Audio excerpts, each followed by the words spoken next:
UMR di Malaysia lebih tinggi dari Indonesia, tapi biaya hidupnya lebih murah. Hah, gimana? Kita ini sering terkadang mengejek negara tetangga, Malaysia kekurangan beras, Malaysia dalam keadaan tidak baik-baik saja. Tetapi pada faktanya, hari ini beredar video yang begitu amat viral sampai ke negara tetangga kita, yaitu Malaysia. Lebih-lebih direaksi dari sahabat kita daripada Malaysia. Sulitnya mencari lapangan pekerjaan di Indonesia. Kadang-kadang yang dibutuhkan cuma 5.000, 4.000, tapi yang datang sampai puluhan ribu. Assalamualaikum warahmatullahi wabarakatuh. Video ini hanya sekedar untuk informasi biar kita saling tahu seperti apa perkembangan di negara tetangga kita yang saat ini ekonominya sedang tidak baik-baik saja. Beda jauh dengan di negara tetangga kita yang dimana dari upah kerjanya, kemudian dari faktor lapangan pekerjaan di Malaysia juga sangat mudah. Lantas kenapa di negara kita sampai-sampai orang berebut, sampai pingsan, sampai berdesak-desakan hanya demi untuk mendapatkan pekerjaan, dan itu pun gajinya juga tidak seberapa. Dari hal ini kita bisa melihat bahwa negara kita sedang tidak baik-baik saja. Tapi anehnya masih saja kadang-kadang kita terperangkap dengan berita-berita seolah-olah keadaan baik-baik saja. Itu yang membuat kita stuck di situ-situ aja dan tidak mau belajar, sehingga sulit untuk kita menjadi berkembang. Ujung-ujungnya apa? Ujung-ujungnya kalau sudah seperti ini, jawabannya pastinya mau kesana kesini. Kalau kita nggak punya orang dalam, juga sulit untuk mendapatkan pekerjaan. Dan berikut video yang viral. Berarti kalau kerja cepat nabung dapat duit banyak nih memang kerja dekat Malaysia Kalau kau kerja dekat Indonesia nih, gaji kecil, biaya hidup besar, kau tak akan bisa nabung. Apalagi kalau kau kerja dekat Jawa. UMR di Malaysia lebih tinggi dari Indonesia, tapi biaya hidupnya lebih murah. Hah, gimana? Jadi gue baru lihat video seorang pakar yang bilang kalau ada yang salah sama negara kita. Beliau kasih contoh, misal warga Malaysia yang nyetir lewat tol sejauh 480 km cuma bayar 170 ribu rupiah doang. Kalau di Indo, dari Jakarta ke Semarang bisa tembus 500 ribu. Padahal jaraknya tuh lebih pendek. Terus, di Malaysia BBM RON 95 harganya 7 ribu rupiah doang per liter. Bandingin sama Indo, BBM aja dioplos. Nah, ini yang bikin ketimpangan sosial. Dengan UMR yang lebih tinggi dari Indonesia, warga Malaysia bisa hidup lebih hemat dibanding kita. Otomatis orang di sana hidupnya sejahtera dong, karena apa-apa tercukupi. Jadi nggak usah heran kalau emang ada yang salah dengan negara kita. Belum video yang ini nih. Sampai 25.000 orang para pencari kerja. Sampai segitunya ya di Indonesia, susah banget nyari kerja. Kemarin juga saya kerja di Cikarang di daerah Jababeka. Itu juga alhamdulillah ada orang dalam ya, jadi gampang gitu guys. Emang susah banget cari kerja di Indonesia guys. Ini juga alhamdulillah saya dapat kerjaan ini di Malaysia ini. Ya walaupun dipandang orang rendah, tapi alhamdulillah saya tetap bersyukur ya. Buat kalian yang sedang nyari kerja, semoga cepet-cepet dapat ya guys. Dan yang udah dapat kerjaan nih, jangan ngeluh mulu, sama di mana-mana juga kerja itu capek, apalagi yang ini. Ini juga nih yang nyari kerja yang lebih capek guys. Jadi syukuri apa kerjaan yang ada. Ya intinya jangan lupa bersyukur lah. Videonya segitu saja dari saya dan dadah guys. Yang korang tengok kat belakang saya ini bukan parakan konsert ataupun bukan juga perhimpunan politik, tapi job fair di Indonesia. 2 hari lepas, Dinas Ketenagakerjaan Kabupaten Bekasi, kalau kat Malaysia ni kita panggil sebagai Kementerian Sumber Manusia, anjurkan satu job fair di Gedung Convention Center Jabeka, Indonesia. Sejak jam 4 pagi, orang ramai dah mula berkumpul. Kehadiran yang dijangkakan lebih kurang 4,000 ke 5,000 orang sebab jawatan kosong yang ditawarkan hanya 2,557 kekosongan. Tapi kehadiran mencecah 40,000 orang. 5 orang pengsan kerana kepanasan dan kesesakan. 3 orang dikejarkan ke hospital kerana jatuh, dihimpit dan dipijak. Dan ada berlaku sedikit pergaduhan. Nak masuk Dewan Job Fair tu kena scan QR code. Tapi orang ramai dah mula berkumpul sejak 4 pagi. 8.30 pagi petugas keluar bawa poster QR code tu dan pengunjung start bergaduh sebelum petugas sempat nak tampar di dinding. Yalah, dia orang dah start menunggu daripada jam 4 pagi kot. Emosi masing-masing dah tak stabil bila tengok terlampau ramai orang datang. Saya tak perlu recap tentang kejatuhan ekonomi Indonesia sekarang ni. Semua orang dah tahu dengan skandal Pertamina yang kejatuhan rupiah dan lain-lain. Tapi daripada BPJS Ketenagaan Indonesia melaporkan sehingga April 2025, 70,000 dah hilang pekerjaan dan dijangkakan sehingga 300,000 akan jobless sehingga akhir tahun ni. Harus dokter di lokasi. Kondisi Indonesia sedang tidak baik. Katanya Gibran 19 juta lapangan pekerjaan. Ini mengapa? Apa yang terjadi di negara Indonesia sekarang ini? Hah?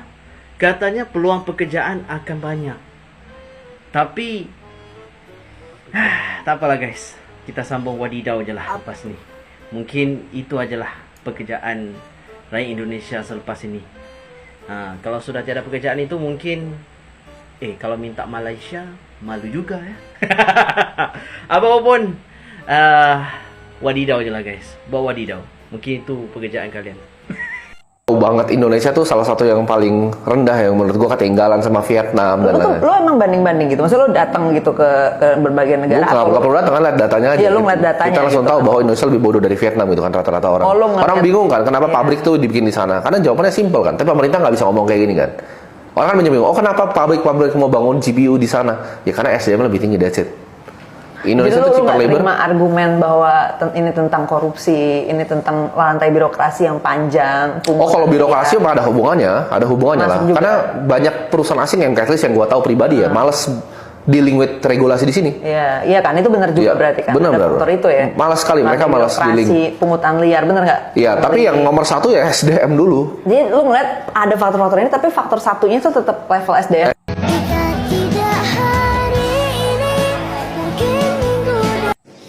Luar biasa ya, sungguh kasihan ya. Kasihan, coba lihat ya.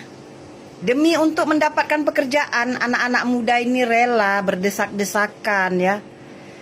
Aduh, hai. Potret negara seperti apa ini ya? Negara maju, negara kaya, negara berkembang, negara BRICS katanya. Tapi coba lihat potret-potret masyarakatnya. Di negara-negara luar itu ya, bukannya kekurangan lapangan pekerjaan, tapi kekurangan tenaga kerja. Coba lihat di negara kita Indonesia, kekurangan lapangan pekerjaan. Inilah negara yang dibangga-banggakan oleh segelintir rakyat Indonesia yang menutup mata tentang fakta yang terjadi di negara sendiri ya. Kalian yang kerja di luar negeri, udah lihat kan berita ini? Banyaknya pengangguran di Indonesia. Nah ini tuh cuma satu aja nih, satu daerah, belum daerah-daerah lain. Kalian yang udah di luar negeri, udah dapat kerjaan, saran aku sih kalian harus bertahan menghadapi tantangan kerjaan kalian. Jangan mudah menyerah. Apapun masalah kalian pasti ada solusinya. Nanti setelah ini banyak yang bilang, ngomong doang mah gampang, gak pernah dirasain. Gimana rasanya dituduh-tuduh majikan apa segala macem. Hey, kalian perlu ingat, semua masalah ini itu ada di sini. Kalau kamu bisa ngelola inimu, apapun rintangannya, pasti bisa kamu hadapin. Kecuali kamu gak bisa kelola pikiranmu, makanya kamu selalu pengen menyerah. Makanya teman-teman, kalian yang masih ada pekerjaan, bertahanlah. Karena lebih menderita gak ada kerjaan daripada bertahan di kerjaan. Sampai viral dan jadi pembahasan di negara tetangga. Mencari pekerjaan begitu sangat sulit. Yang lebih sangat-sangat pedes lagi, kalau nggak dapat kerja joget wadidau. Waduh, harap-harap janganlah sahabatku semua. Kalau kita senantiasa berusaha, kemudian intinya selalu mau kerja apa saja, insya Allah dapat kerja. Yang pasti jangan sampai joget wadidau sekeluarga. Mau jadi apa negara kita kalau satu Indonesia semuanya joget wadidau? Beras habis, live solusinya. Janganlah. Kalau bisa kita tetap bekerja. Saya yakin kalau sahabat-sahabatku tidak putus asa, insya Allah jika tidak pilih-pilih pasti dapat kerja. Kira-kira seperti itu sahabatku semua. Kalau tentang upah kerja di negara tetangga dan juga di negara kita sendiri tentunya agak berbeda jauh. Kalau di negara tetangga, UMR-nya itu sekitar Rp6.650.000. Biaya hidup, ya bisa dibilang negara tetangga juga cukup ramah untuk biaya hidupnya. Asalkan kalau kita makan dengan menu sederhana saja. Ya kalau kita gaji UMR kemudian makannya ke restoran, ya ini salah, ya kan? Nah, uniknya lagi sahabatku semua, ada sebuah kisah cerita dari seorang TKI yang bekerja di Malaysia, yang dimana dulunya kerja di Indonesia itu cuma dibayar begitu sangat-sangat minim. Tapi ketika di Malaysia menceritakan suasana kehidupannya ketika bekerja di negara tetangga. Sekali lagi, video ini sebagai bentuk informasi sahabatku semua, bukan untuk membanding-bandingkan satu sama lain. Dan mudah-mudahan di Indonesia segera dalam keadaan baik-baik saja. Di Malaysia gajinya berapa sih? Kamu harus tahu ini. Ini adalah pengalamanku yang kerja di Malaysia ya. Kalau ada yang berbeda itu ya wajar lah. Betul, ya. Mas. Orang tempat kita kerja gitu nggak sama Pak. Aku dibayar Rp40 setengah hari. Yap, kalau di Indonesia itu sekitar 152.000. Dari jam 7 sampai jam 10 Pak. 3 jam doang kita dibayar 150.000 cuy. Kerjanya santai pula. Sambil velocity juga bisa. Kurang mantep apa coba Malaysia? Sementara aku pernah kerja jadi kuli bangunan di kampungku. Dari jam 7 sampai jam 5 sore dan aku digaji, ini sumpah ya demi Allah, demi Rasulullah nih, aku digaji 15.000 Pak. Ya ampun. Maksudku, ini orang gak punya otak sih. Masalahnya kalau gue dibayar 15.000 untuk nonton orang kerja, nonton doang nih, dari jam 7 sampai jam 5 sore itu gue gak mau anjing. Maksud gue, ngapain juga buang-buang waktu demi 15.000 gitu. Ini enggak, gue ikut kerja, muat pasir, ngaduk semen, di terik panas dari jam 7 sampai 5 sore, dibayar 15.000. Maksud gue pernah ditolak cewek, diputusin tanpa sebab, diselingkuhin, dan 6 tahun terakhir ini ngejomblo. Tapi kalau kalian tanya momen yang paling menyakitkan dalam hidup gue ya, ini gue dibayar 15.000. Oke, back to topic. Nah, ini adalah pekerjaan yang paling santai, cuma 3 jam doang sehari. 3 jam saja. Dan kita bisa begadang. Lah, kenapa? Ya, soalnya kalau lagi manen sawit itu kita nggak berani tidur di atas jam 9, Pak. Ini serius ya, true story. Ya, saking beratnya kerja sawit. Tapi kalau lagi mupuk gini ya, jam 2 tidurnya pun nggak masalah. Tapi ya kalau lagi manen ya nggak berani. Soalnya kerasa banget efeknya kalau tidur kita kurang, Pak. Langsung kolaps kita. Tapi it's okay lah, berat-berat gitu hasil. Wah, ini sih gila ya, bro. 3 jam kerja di Malaysia dipakai Rp40, yang kalau dikonvert ke rupiah tuh sekitar 152.000. 3 jam doang, cuy. 7 pagi sampai jam 10. Kerjanya santuy sambil velocity juga bisa katanya. Lah terus di Indo, kerja dari jam 7 sampai jam 5 sore, cuaca panas, ngaduk semen, muat pasir, dibayar 15.000. Bentar 15.000 di seharian di bawah terik matahari. Itu mah bukan kerja, tumbal. Bahkan buat nonton orang kerja pun gue ogah kalau dibayar segitu. Maksud gue, hidup tuh ada harga dirinya juga gak sih? Ini orang Indo ada yang masih mikir kerja kayak gitu lumayan. Astaga, sejak kapan harga diri dijual segitu murah? Dan yang bikin makin nyesek, dia bilang momen paling menyakitkan bukan pas diputusin cewek, diselingkuhin, atau gagal move on selama 6 tahun. Tapi saat dibayar 15.000 buat kerja rodi itu. Wah, gila. Ini bener-bener refleksi keras buat kita semua. Realita buruh di Indo tuh masih disiksa sistem upah murahan. Apalagi di kampung-kampung di pelosok, banyak banget yang kerja keras kayak budak, tapi gaji kayak recehan di kantong anak SD. Terus di Malaysia, walau kerja sawit itu katanya berat. Ya iyalah bro, panen sawit itu kan fisik banget. Tapi at least dibayar layak. Bahkan buat kerja 3 jam aja dapat duit segitu. Itu baru namanya dihargai. Yang lucunya banyak netizen Indo yang masih bilang jangan keluar negeri, kerja kayak budak. Lah bro, lo lihat dulu, kerja budak tuh di mana? Kadang yang lebih budak justru kerja di kampung sendiri tapi gaji nggak manusiawi. Sadar nggak sih, banyak banget warga kita yang lewatin laut, hutan, dan segala resiko cuma demi dapat kerjaan kayak gini. Karena di negeri sendiri nggak bisa ngasih harapan. Jadi, kalau lo masih mikir mending kerja di Indo, deket keluarga, tapi tiap hari lo kerja kayak sapi, dibayar kayak cicak, ya mending pikir ulang deh. Rasa sayang sama negeri itu penting. Tapi, bukan berarti lo harus rela diinjek-injek sistem. Kita tuh bukan tumbuhan bro, yang bisa hidup cuma dikasih air sedikit. Kita butuh hidup layak juga. Gua bukannya ngajak kabur dari negara, tapi yuk buka mata, buka hati. Kalau lo merasa pantas dapat lebih, ya cari. Jangan stuck di tempat yang gak hargain kerja keras lo. Jadi pertanyaannya sekarang bukan kenapa banyak yang kerja ke Malaysia, tapi kenapa negara sendiri nggak bisa kasih yang layak. Itu baru realita yang perlu kita ributkan. Lanjut ya bro. Gue tuh kadang suka heran ya, kenapa sebagian warga Indo tuh lebih sibuk nyinyirin orang yang kerja di luar negeri daripada mikirin gimana caranya biar hidup di negeri sendiri bisa lebih layak. Orang kerja sawit di Malaysia dapat 40 hari. Kerja 3 jam doang udah dapat 150 ribuan. Sementara lo kerja di kampung dari pagi buta sampai matahari tenggelam, disuruh ngangkat pasir, ngaduk semen, dengerin mandor marah-marah, ujung-ujungnya dapat 15 ribu. Itu pun kadang masih ditunda bayarannya. Lucunya, pas orang Indo kerja di luar dan share gaji mereka malah dibilang sombong. Lah, emangnya salah kalau mereka cerita kenyataan? Salah mereka apa kalau mereka dihargain layak? Yang salah tuh sistem di sini yang masih ngeremehin kerja kasar. Gue tuh suka sedih, asli. Banyak buruh di Indo tuh hidupnya kayak di loop. Kerja keras, dapat ritseh, pengennya keluar dari lingkaran itu tapi nggak ada peluang. Akhirnya, ya pasrah. Ada juga yang nekat berangkat ke Malaysia, Singapura, Arab, atau manapun cuma demi dapat penghidupan lebih baik.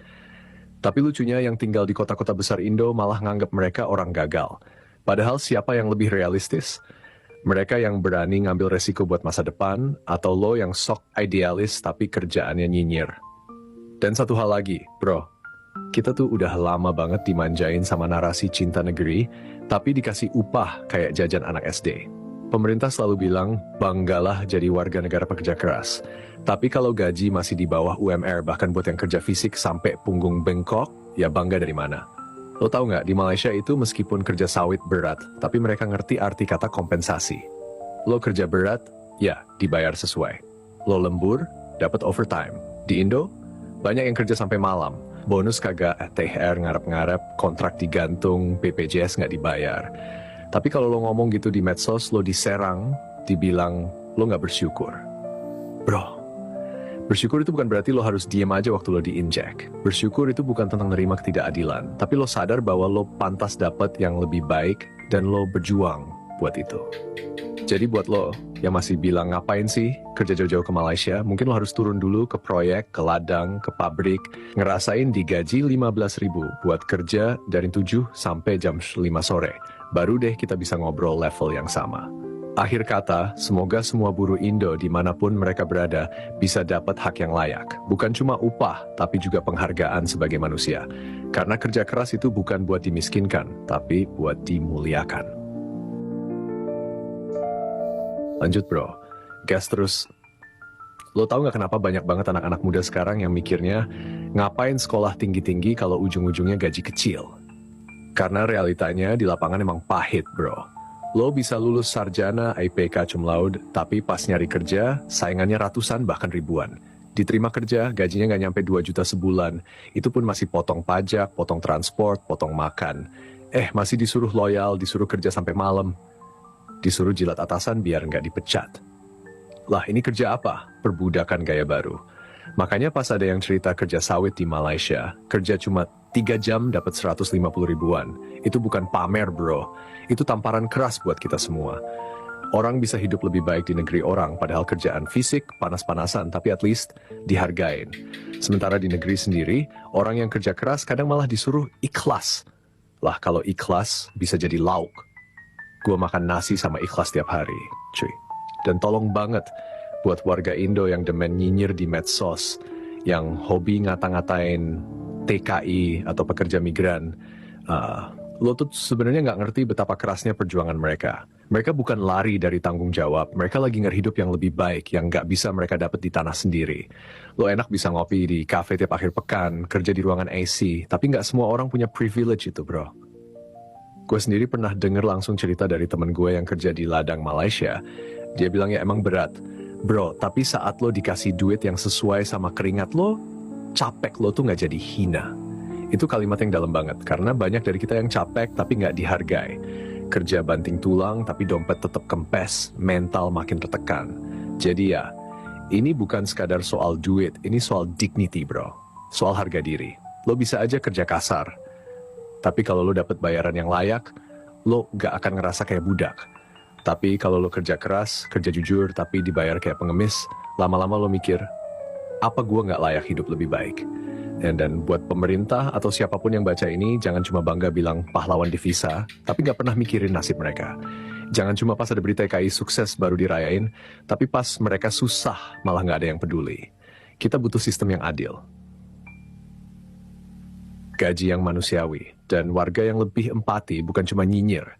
Karena ujung-ujungnya, semua orang di negara ini cuma mau satu hal, hidup layak. Bukan minta jadi kaya, bukan minta jadi sultan, cuma minta dihargai sesuai kerja kerasnya. Itu doang, sesimpel itu.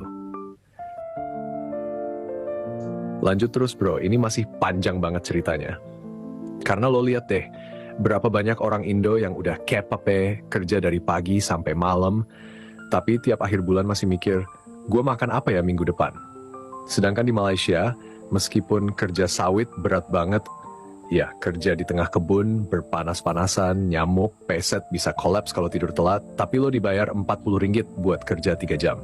Bahkan kadang bisa sambil velocity, alias kerja santai, gak diawasi ketat. Ya ini sih bukti nyata kalau penghargaan itu penting banget, bukan cuma sekadar gaji. Lo sadar gak sih? Banyak warga Indo yang jadi TKI itu sebenarnya bukan karena mereka nggak cinta tanah air, tapi karena tanah air mereka nggak cukup cinta sama mereka balik. Mereka yang kerja di Malaysia, Singapura, Taiwan, Korea, Jepang, itu semua pejuang bro. Mereka ngangkat nama Indonesia di luar negeri, kirim devisa triliunan tiap tahun, tapi yang dapat fasilitas justru pejabat yang kerjanya korupsi dan rapat-rapat makan enak. Yang kerja capek, yang bikin ekonomi jalan, ya para buruh. Tapi giliran duit negara bocor, yang kena potong anggaran justru kesehatan, pendidikan, dan upah minimum. Gila nggak sih? Jadi kalau sekarang ada yang bilang kerja di Malaysia lebih enak, ya wajar. Karena mereka bukan lagi ngomong soal nasionalisme, tapi soal perut yang nggak bisa dikasih makan pakai bendera. Dan yang paling miris tuh, kadang keluarga di kampung gak ngerti. Mereka ngelihat anaknya kerja di luar, kirim duit tiap bulan, tapi lupa tanya, anakku capek nggak? Mereka cuma bilang, wah si Anu enak ya, kerja di luar negeri, duitnya banyak. Padahal di balik transferan tiap bulan itu ada badan pegel, tidur nggak cukup, dan mental yang kadang mewek diam-diam di kamar. Tapi karena udah terbiasa hidup keras, mereka tahanin semua itu.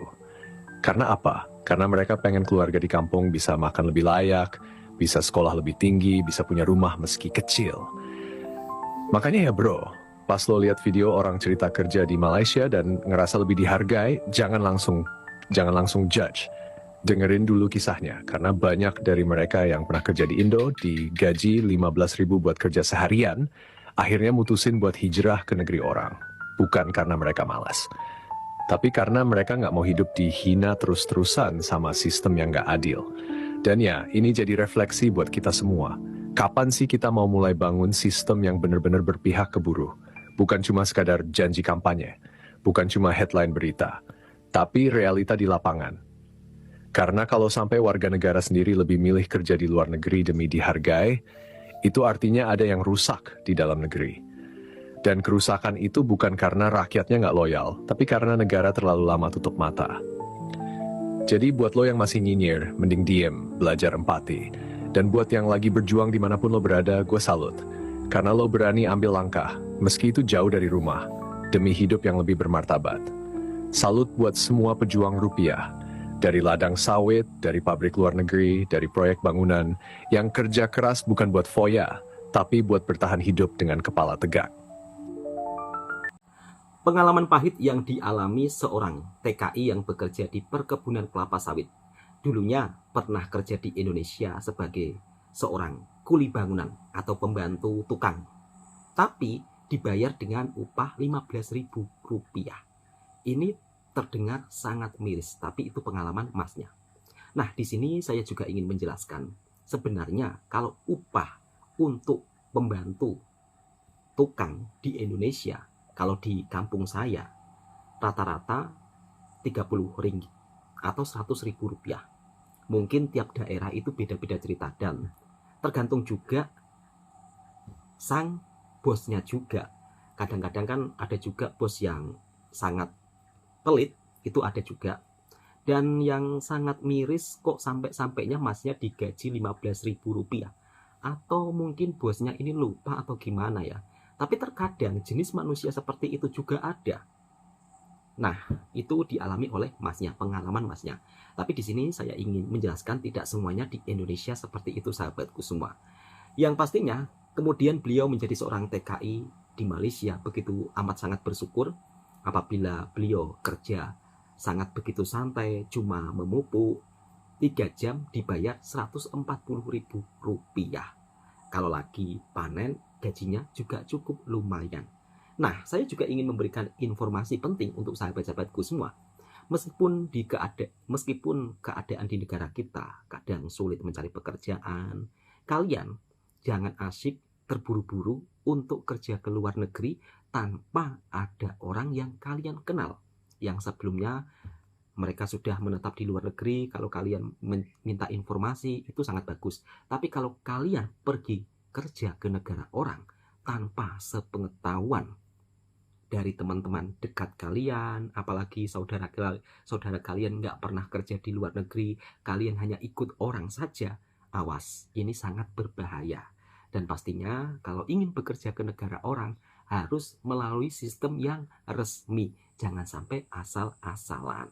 Memang beda kalau di negara tetangga kita, bab soal gaji kerja di Indonesia dan di Malaysia sangat beda jauh sahabatku semua. Saya akan sedikit membedakan ya. Perbedaan sedikit ini bukan istilahnya membanding-bandingkan atau Indonesia sangat jelek semuanya, enggak ya. Tapi di sini saya ingin memberikan cerita sedikit. Perlu kita akui sistem di Malaysia itu lebih bagus dari sistem. Harga pertanian di Malaysia juga stabil. Kalau di Malaysia orang yang bertani rata-rata mereka itu sukses ya, atau punya anak buah lah, punya pekerja lah. Sedangkan di negara kita, misal kata kita jadi seorang petani, waktu masa panen itulah yang membuat kita ketakutan. Karena apa? Harga kadang-kadang tidak sesuai. Beda cerita di negara tetangga, yang dimana rata-rata mayoritas petani di negara tetangga justru kaya-kaya. Oke, cukup sekian. Mudah-mudahan video ini juga bisa memberikan informasi yang bermanfaat buat sahabatku semua. Itulah kenapa banyak sekali orang Indonesia bekerja di negara tetangga, menjadi buruh kebun, menjadi buruh kasar, nggak masalah. Yang penting gajinya lumayan, asalkan resmi. Assalamualaikum warahmatullahi wabarakatuh. Yang suka dengan videonya, Bang Tohar yang silahkan tekan tombol merahnya, subscribe, komen, dan bagikan ke sahabat Anda semuanya.